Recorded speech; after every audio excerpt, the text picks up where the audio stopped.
एक दिन एक संत सड़क के किनारे बैठे थे।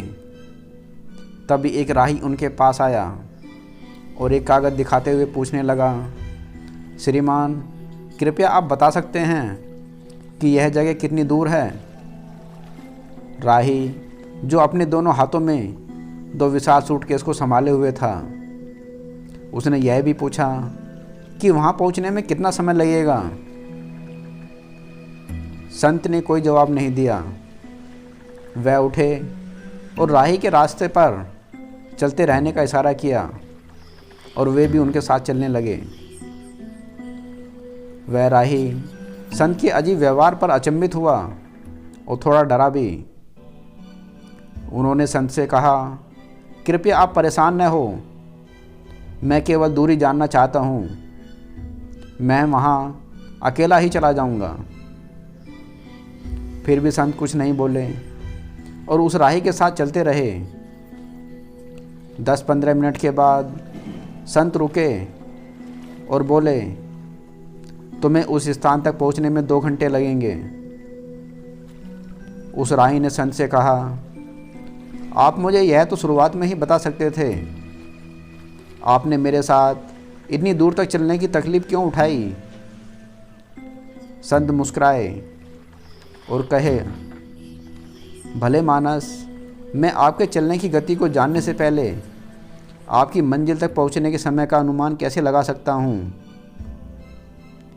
लक्ष्य तक पहुंचने का समय रास्ते की लंबाई से नहीं, बल्कि चलने वाले की गति से तय होता है। आप इन 2 विशाल सूटकेस को अपने साथ लेकर चल रहे हैं, तो स्वाभाविक रूप से आपकी गति धीमी होगी। अगर आप खाली हाथ होते तो बहुत जल्दी पहुंच जाते।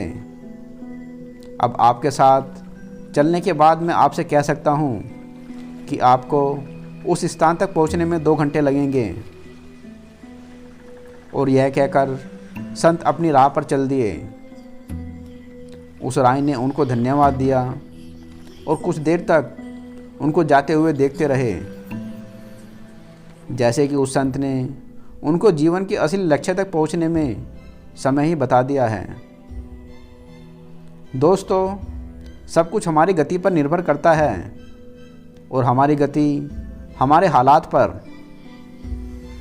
एक व्यक्ति दौड़कर लक्ष्य पर पहुंचता है और दूसरा चलकर, तो दोनों में क्या अंतर है? जहां एक अपना समय बचा लेता है, वहीं दूसरा उसे खर्च कर देता है। हम दौड़कर जल्दी अपनी मंजिल तक पहुंच सकते हैं, हम चलकर भी दूरी तय कर सकते हैं, पर उस अवस्था में मंजिल तक पहुंचने का समय कुछ अधिक होगा। हमारी गति भी ऐसी हो सकती है कि हम तुरंत ही अपनी मंजिल तक पहुंच जाएं। यही बात जीवन की आंतरिक यात्रा, वास्तविक लक्ष्य को हासिल करने पर भी लागू होती है।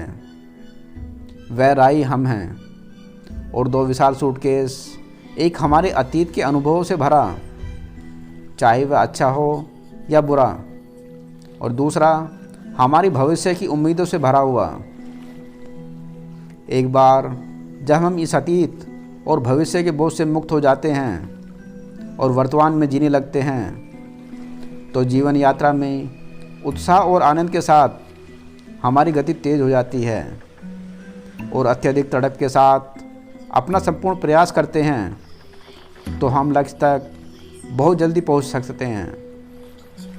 धन्यवाद दोस्तों। इसी तरह की वीडियो के लिए लाइक और सब्सक्राइब करें।